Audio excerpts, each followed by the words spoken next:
Meus caros amigos, esta é a terceira gravação daquela série que eu pensei em fazer sobre o ano mariano, abordando os 4 dogmas, as 4 verdades de fé que a Igreja proclama a respeito de Nossa Senhora, a sua Imaculada Conceição, a sua gloriosa Assunção, a sua maternidade divina, a sua virgindade perpétua. Nós já conversamos sobre a Imaculada Conceição e já falamos também sobre a maternidade divina. Agora gostaria de falar nesta gravação sobre a virgindade perpétua de Maria. Desde as origens da Igreja, os cristãos professam que Nossa Senhora concebeu virginalmente. E muito cedo também, já no final do século I, começo do século II, os cristãos foram crescendo na convicção de que Maria não somente é virgem, foi virgem antes do parto, mas também no parto e depois do parto. Observe que as Sagradas Escrituras nunca falam nos filhos de Maria, falam nos irmãos de Jesus. Nós vamos conversar já sobre eles, mas fala não em filhos de Maria. O único filho de Maria que nós conhecemos na Sagrada Escritura é Jesus, nosso Senhor. E por que é que os cristãos insistem nessa virgindade de Nossa Senhora? Por vários motivos sérios. Primeiro, porque Jesus, aquele Cordeiro de Deus que tira o pecado do mundo, ao habitar na Virgem Maria, fez dela o seu templo, não maculou a sua virgindade. A Virgem Maria, ao gerar e dar à luz Jesus, ela aparece no plano de Deus como aquela que é a imagem viva da Igreja. Nossa Senhora não é só Maria, uma mulher, uma pessoa, mas Nossa Senhora é alguém que tem uma função no plano de Deus. Ela é a imagem do Israel verdadeiro, a filha de Sião, a Virgem filha de Sião, de que fala o Antigo Testamento. Por exemplo, o capítulo 3 do profeta Sofonias, a Virgem filha de Sião. Então Maria, a Virgem, quer dizer a toda de Deus. E Maria também é imagem da Igreja, a Igreja que deve ser toda virgem para o Cristo, a Igreja que deve ser toda maternal, a Igreja que é a mulher, e essa mulher é também Maria. Lembre do livro do Gênesis: porém inimizade entre ti e a mulher. Vejam como Jesus chama a Nossa Senhora no capítulo 2, no capítulo 19 de São João, mulher. O que há entre mim e ti, mulher. Ou ainda no capítulo 19, mulher, eis o teu filho. Esta é a mulher do Apocalipse, do capítulo 12 do Apocalipse, versículo 1. Uma mulher vestida do sol, tendo a lua debaixo dos pés, que combate a serpente. Então esta mulher é a Igreja, esta mulher é Maria.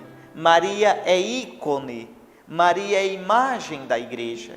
Por isso, no plano de Deus, Maria é a Virgem, a sempre Virgem, a toda de Deus, de corpo, de sonho, de coração, de alma.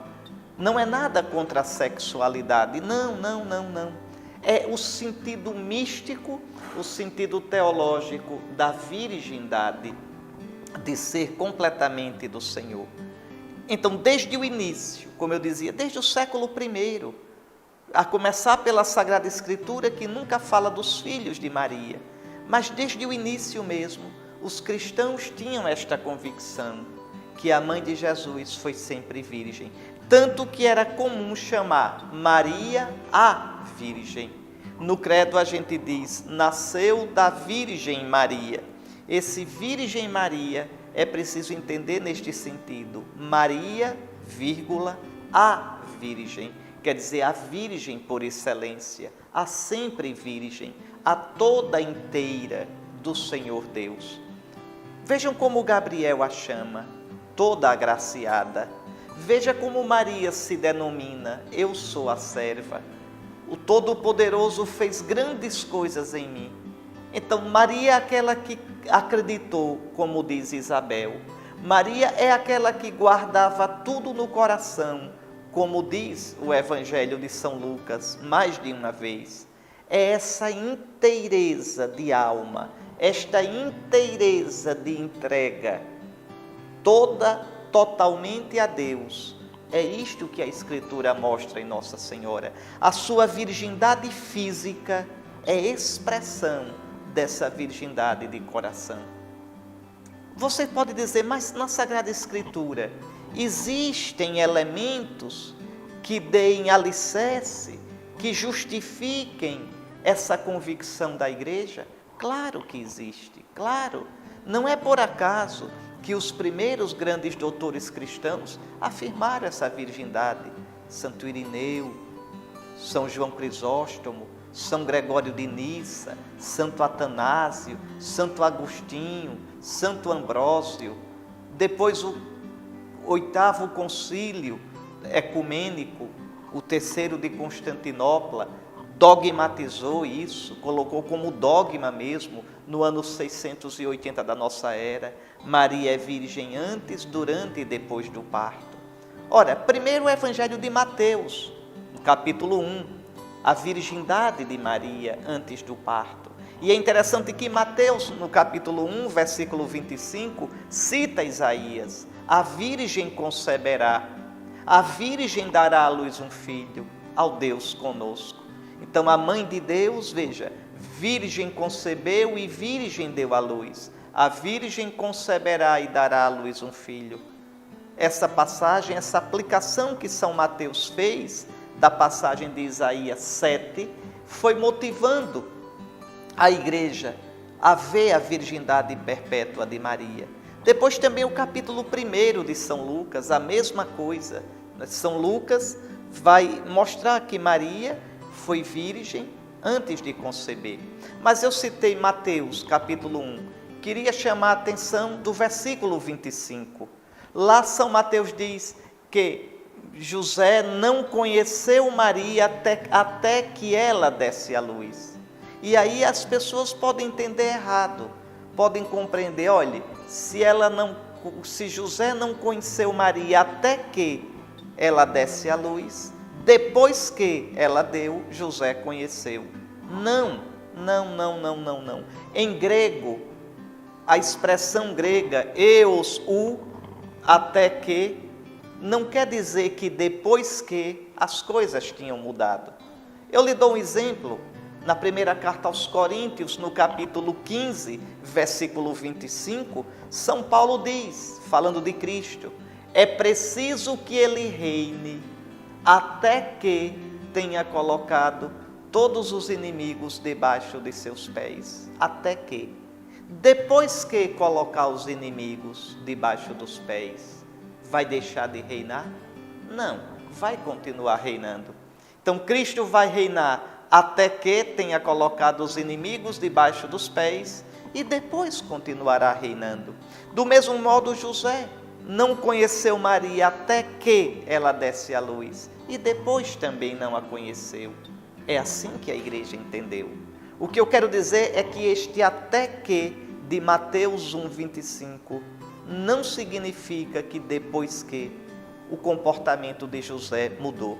Depois os irmãos de Jesus. A Escritura nunca diz que esses irmãos de Jesus são filhos de Nossa Senhora.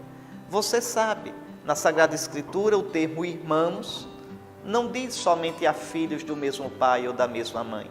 Irmãos significa, exprime qualquer parentesco. Lembre de Abraão e Ló. Abraão é tio de Ló.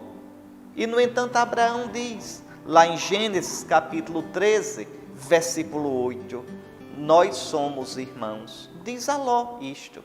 E não são irmãos, são tio e sobrinho. E há tantas outras passagens da Sagrada Escritura, do Antigo Testamento, que mostram na mentalidade semita, na mentalidade dos judeus, a palavra irmão usada para qualquer parentesco. Gênesis capítulo 29, versículos 12 e 15. Gênesis capítulo 31, versículo 23. O primeiro livro das Crônicas, no capítulo 23, versículos 21 a 23.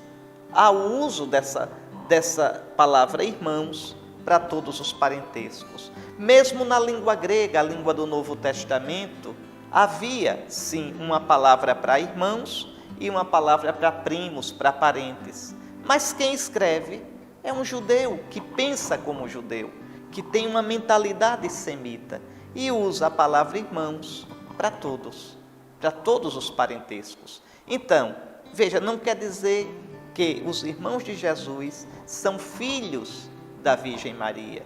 A Escritura não diz isso. Aliás, se Jesus tivesse irmãos por parte de mãe, Jesus não teria deixado Maria com João, filho de Zebedeu.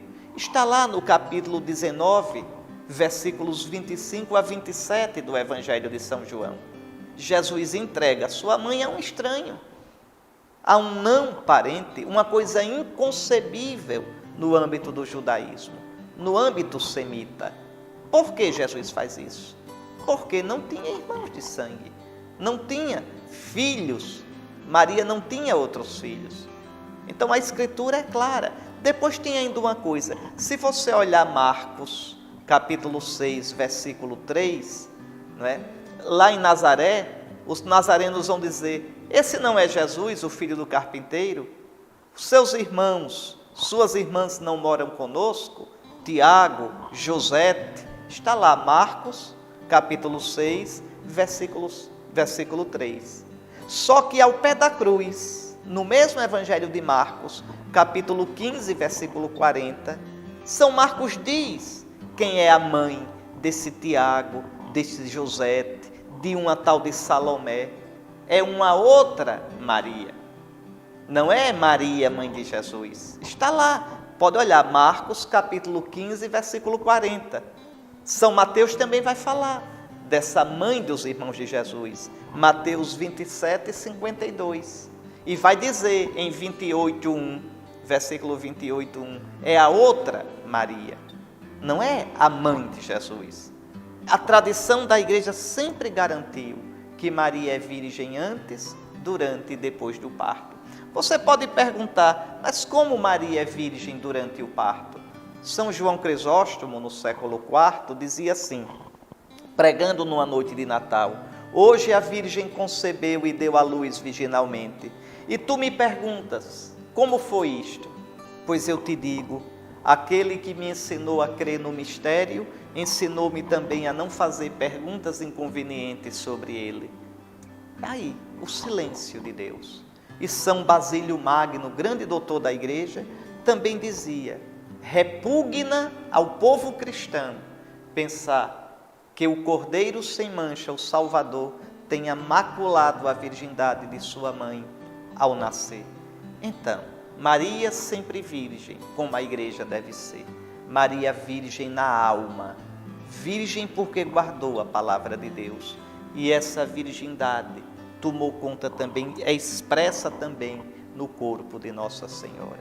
Aquilo que ela é, no seu corpo e na sua alma, nós devemos ir nos tornando pela graça do Espírito Santo, na nossa alma, no nosso coração, por um coração indivisamente para Cristo, e no nosso corpo, pela virtude da pureza, da castidade, expressão de que o Senhor é Senhor também do nosso corpo e não só da nossa alma, Senhor de todo o nosso ser, Redentor da inteireza nossa em corpo e alma. Que pelas preces da toda Virgem, de Maria a Virgem, nós possamos alcançar o sonho de Deus para nós. Amém.